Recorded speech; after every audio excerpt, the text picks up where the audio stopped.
Welcome to Smart Academy. We are giving CSIR Net Physical Science classes.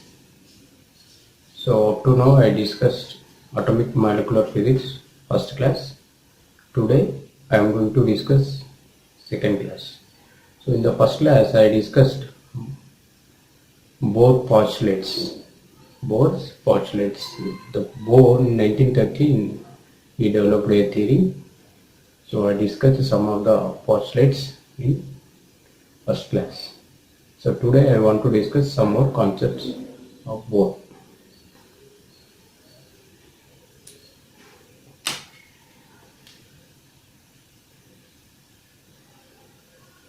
Bohr's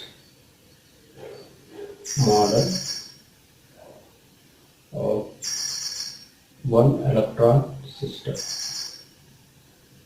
Bohr's model of one electron system.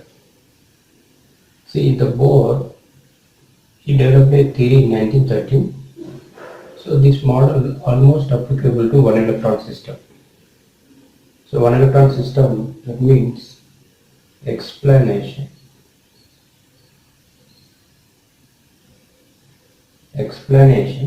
of spectra of hydrogen like atom.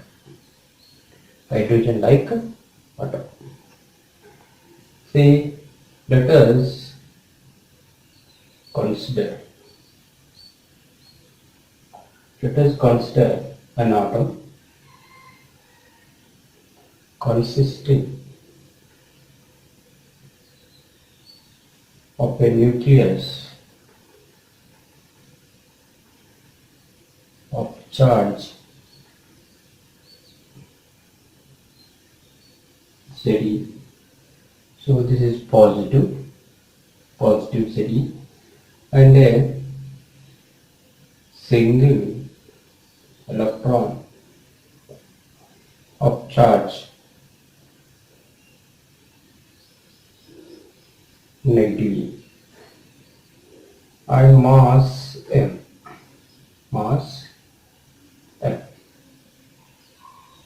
See, Bohr's model of one electron system. So we are for that one let us considering an atom consisting of a nucleus of charge positive Ze and single electron of charge minus E. That means this is nucleus Ze, this is electron, one electron. So we considered a nucleus of positive Ze and a single electron revolving around the nucleus, that is 1 minus E. See here, for nucleus, for a neutral hydrogen atom, Z equal to 1, atomic number equal to 1. For a singly ionized helium atom, the singly ionized helium atom, Z equal to 2. Then for a doubly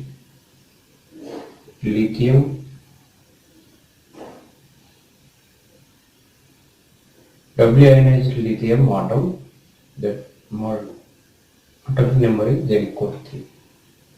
See, for this, for a neutral hydrogen atom, Z equal to 1, it consists of 1 electron, so 1 proton. This is single electron system. Okay. For a singly ionized helium atom, helium consists 2 helium 4.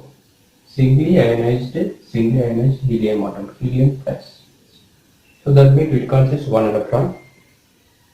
So this is also single electron system. So for doubly ionized lithium plus. So here hydrogen, helium plus, lithium plus. These three systems are 1 electron systems. So for one electron system, we are applying Bohr's model. So Bohr's model is suitable for one electron system only. So what are the examples? Here, hydrogen, singly ionized helium atom, doubly ionized lithium atoms. So this is a system. The nucleus consists of nucleus of positive Ze and one electron is revolving around the nucleus, that is one electron negative. The charge is negative. So we are moving. See, for those singly electron systems, here hydrogen, helium plus, lithium plus plus. These three are one electron systems. So for this nucleus, positive Ze, one electron is revolving around the nucleus. For this system, so if the system is stable, so what is the condition? If it is stable, what is the condition? On what basis it is stable? The stable atom. So for that one, the condition of mechanical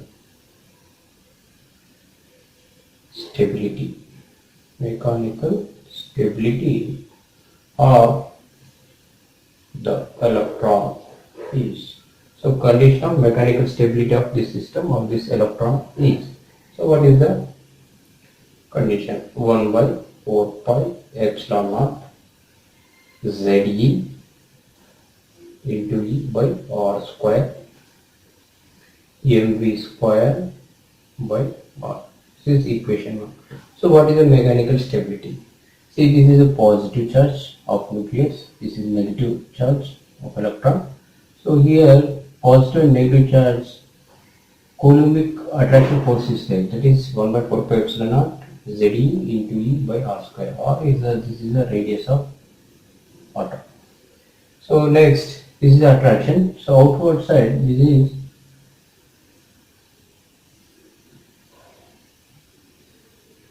centrifugal force is acting on this electron. So inside this attraction force, this is outside centrifugal force. If these two forces are balanced, then mechanical stability will come for that electron.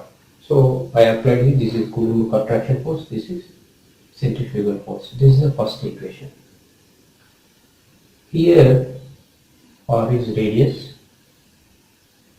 V is velocity of electron. Velocity of electron. So how much velocity the electron is revolving around the nucleus. So from this one, the orbital angular momentum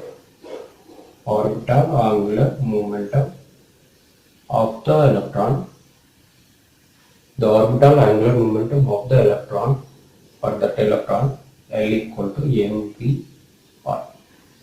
mv_r. So for this one, we have in both postulates the orbital angular momentum quantization, that is L equal to mv, that is equal to nh by 2 pi. We have the postulate there.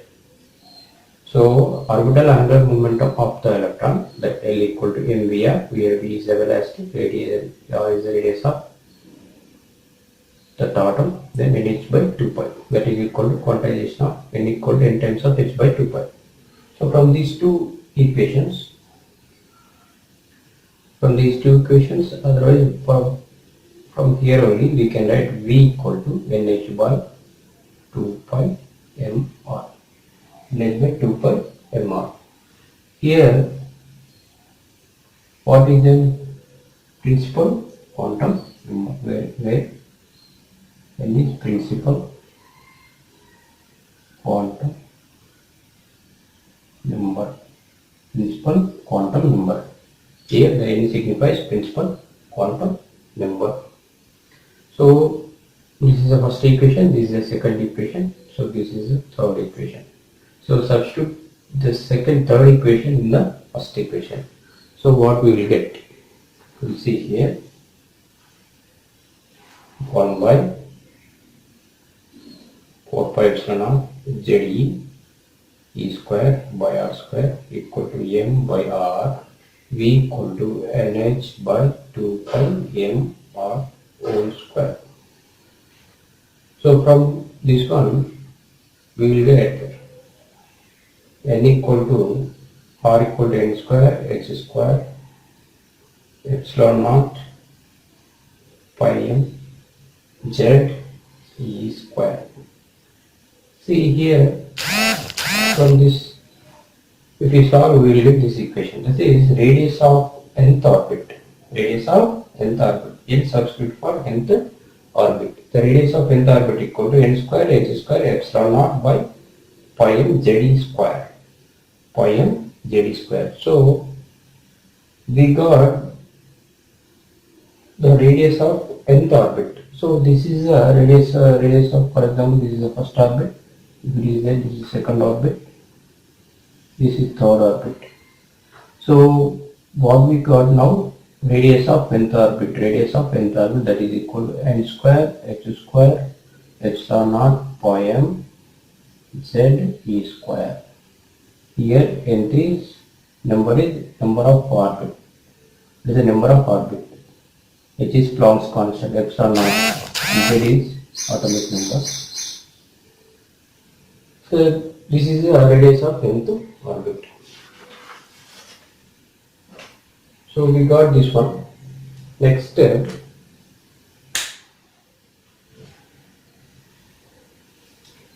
radius of nth orbit, already we got the value. So from this one,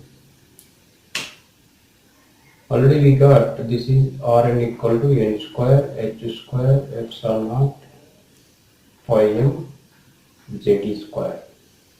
This is one. Next one, V equal to velocity of electron equal to NH by 2 pi M R.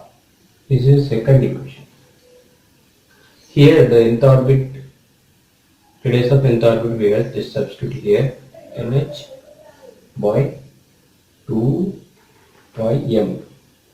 Here N square H square epsilon naught pi M Z E square. Pi M cancel, and N is there, HH. So finally we got Z E square 2 NH epsilon naught. So the velocity of electron equal to Z E square 2 NH epsilon naught. So here the radius of nth orbit, here the velocity of electron. This value also we got 2 NH epsilon naught. So we got two values here, two equations here. Radius of nth orbit, velocity of electron in the orbit.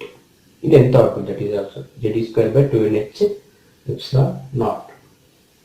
So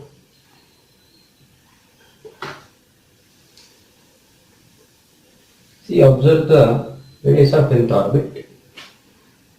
Here from this equation, radius of nth orbit equal to E is proportional to N square, is proportional to H square. That means, see, the orbit is increasing, the orbit number is increasing, the radius of atom is increasing. That is, radius of nth orbit also increasing. If it is one some value you will get. It is increasing, then the number is increasing, the Rn radius of nth orbit also increasing. That is Rn proportional to N square. For example, we substitute R1. So the principal quantum number equal to 1. So otherwise orbit equal to for N equal to 1. That is first orbit radius 1 square H square epsilon naught pi M. See, for example, that is 1 hydrogen atom, 1 electron system. So substitute Z equal to 1. So if we substitute all the values, we will get 0.53 angstroms. That means R1 equal to 0.53 angstroms. So radius of first orbit, this length is 0.53 angstroms. We go for 2, n equal to 2. You will get some value. So 2 into second orbit, substitute 2 square, that is 4 times of 0.53 angstroms. So R2 is the value in angstroms. So like that we substitute R1, R2, R3. For example, this is 0.53 into 4, 5 4 is 2. 3 over 4 5 is 2. Like that.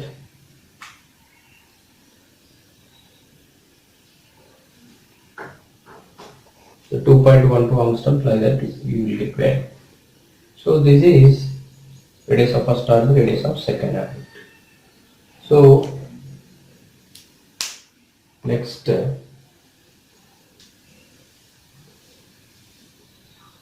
velocity.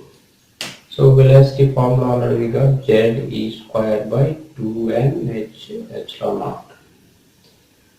So in the first orbit, what is the speed of the velocity of electron? The value equal to 2.18 into 10 power 6 meter per second.